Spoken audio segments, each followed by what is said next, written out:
You know, the LA Rams, they've been saying all along that their way of building a team, it's not just for one ring. No, no, no. It's built to last. They have 19 free agents.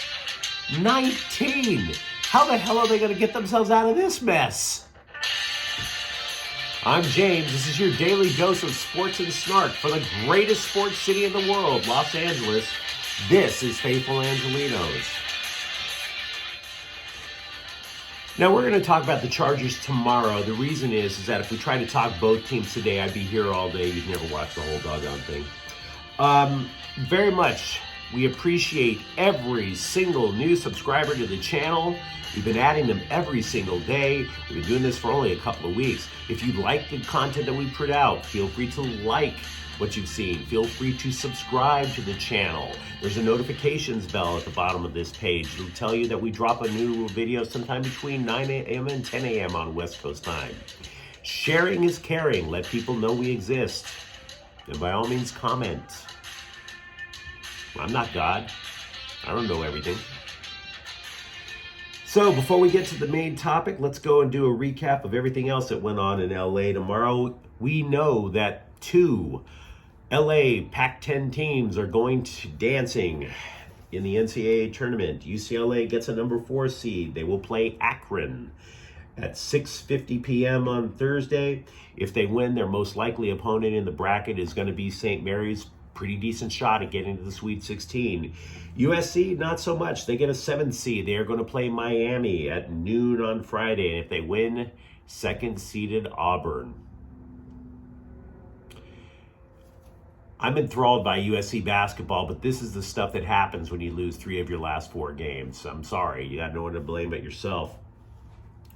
Scoreboard watching. LeBron James, first player to 10,000 points, 10,000 rebounds, 10,000 assists, and the Suns smashed the Lakers anyway, 140-111. The Clippers did beat Detroit yesterday afternoon, 106-102.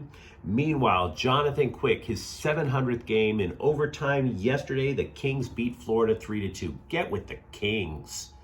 If you like a team that's playing their guts out and they're not quite, they're on the way up, go get with the Kings. They're just playing tremendous hockey. Today, the Lakers will be playing Toronto at 7:30, and also the Clippers will be playing the Cleveland Cavaliers at 4. News and notes before we get to the main topic. Designated hitter Nelson Cruz signs with the Washington Nationals. The reason I bring it up, baseball Twitter was screaming about how the Dodgers were in the mix. No, they weren't. Stop it. They weren't. Guys, I'm hopeful that one of the things with these broadcasts is you get to think the way national sports writers would be able to know when they're not correct. They were all over Twitter claiming baseball sources were telling them Nelson Cruz was being pursued heavily by the Dodgers. A baseball source can also be the agent. The Dodgers had no interest in Cruz for the following reasons. When they break the bank for free agents, they go for players who are in their physical prime or coming up through their physical prime. Nelson Cruz is 41. There is no such thing as a man in his physical prime at the age of 41.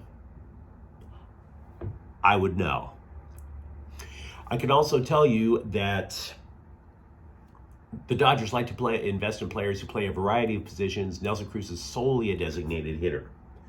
So no, that source had to be the agent trying to start a fake bidding war, thinking, oh my God, the Dodgers are getting involved. I got to shove Nelson Cruz some more money. That's not true. Didn't happen. And you might want to keep that in mind about 32-year-old Freddie Freeman as well. Okay, 32 is not physical prime, and a 6-year contract. Yeah, that whole thing about Freeman signing on the weekend, why is he still a free agent? You're welcome. Let's move on, and I think I'll calm down after my little rant. Tom Brady has unretired. The reason I bring that up, Rams quarterback Jalen Ramsey tweeted at him, thanking him for unretiring so he can, quote, throw that last TD against somebody else. Well played, sir. Well played. I'll tell you what's not well played. How would you like to have bid $500,000 on the last touchdown that Tom Brady threw, only to find out that it's not? And you thought your cryptocurrency investments were bad. Sports Illustrated is reporting that free agent Rams wide receiver Odell Beckham Jr. handed out $2,000 on the field of the Superdome after the LSU Tigers won the national title, and then made it rain even more for the players in the after party. And I don't care. I know it's in violation of NCAA rules. Who cares? It's not Odell Beckham's problem.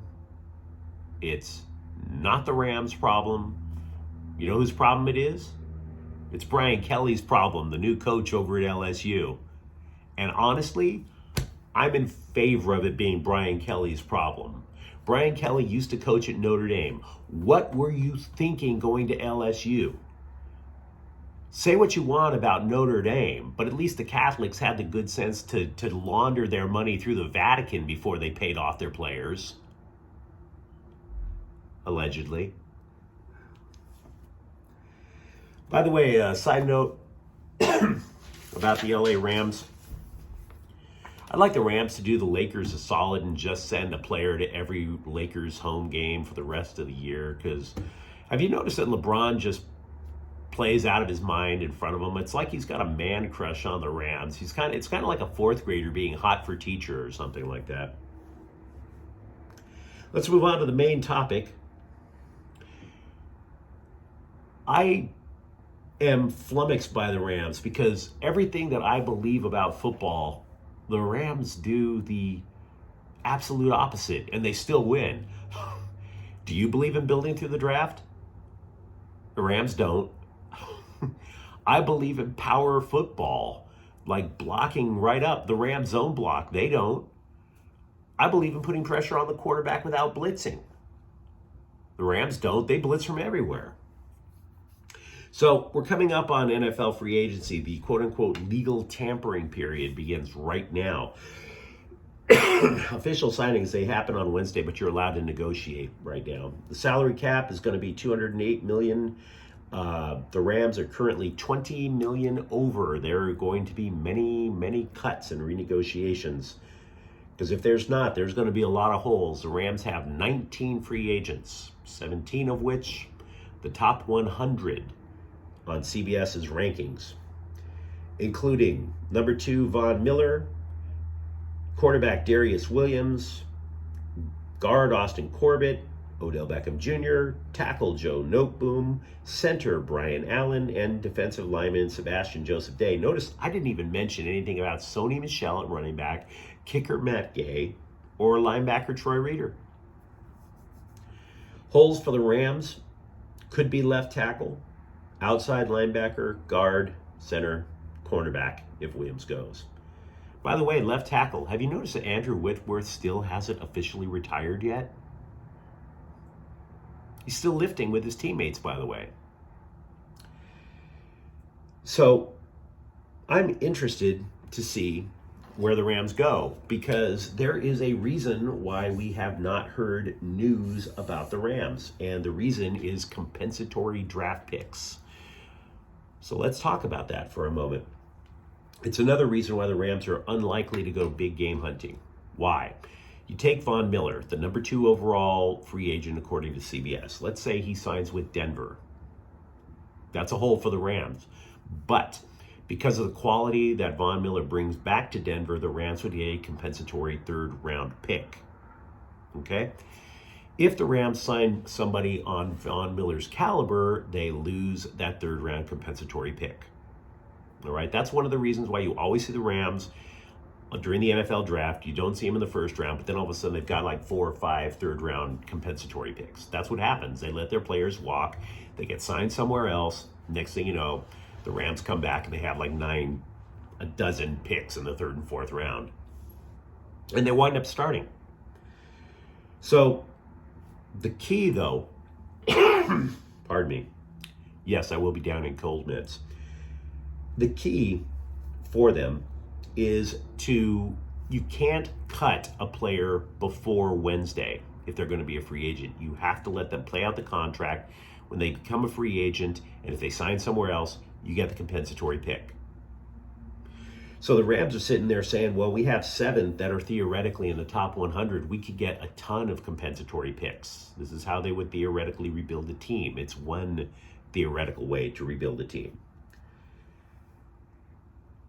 And it's also the reason why they're not cutting anybody.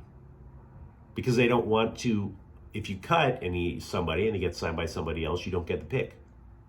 So what they're trying to do is either one of two things. They're either trying to say, okay, we're going to see if the price comes down on some of these players while we renegotiate with other players that we currently have, or we're going to try and rebuild as quickly as possible through the 3rd and 4th round of the draft. And they have done that in the past. It doesn't make a lot of sense to the outside observer, but the Rams are the one with the rings. So if a player is cut before, there's no pick that you lose. There are players out there that have been cut that the Rams theoretically could sign. Corey Littleton, linebacker from the Raiders, got cut. Bobby Wagner, cut by Seattle, linebacker. So the idea is, do you replace Von Miller with Bobby Wagner or Corey Littleton? And by the way, Littleton used to play for the Rams, so you know what he'd be getting into. And then you get a 3rd round pick for Von Miller. We don't know a lot about the way the Rams do things, but I think that's the type of path that the Rams are going to wind up choosing. If it were me, if I were to guess, I would say that they're basically going to try and keep some of their offensive linemen, let Sony Michel walk, let Troy Reeder walk, sign one of those 2 linebackers I mentioned earlier, and basically push as much money as they can on Aaron Donald in an attempt to make sure he doesn't retire. But that's a guess. What do you think? Because let's be real, when it comes to the Rams, your guess is as good as mine. If you enjoyed today's content, feel free to like and subscribe like we were talking about earlier. Thank you for watching. I'm James. We're going to be back tomorrow. Faithful Angelenos is a Quien Corta El Queso production. Let's have a good day. See ya.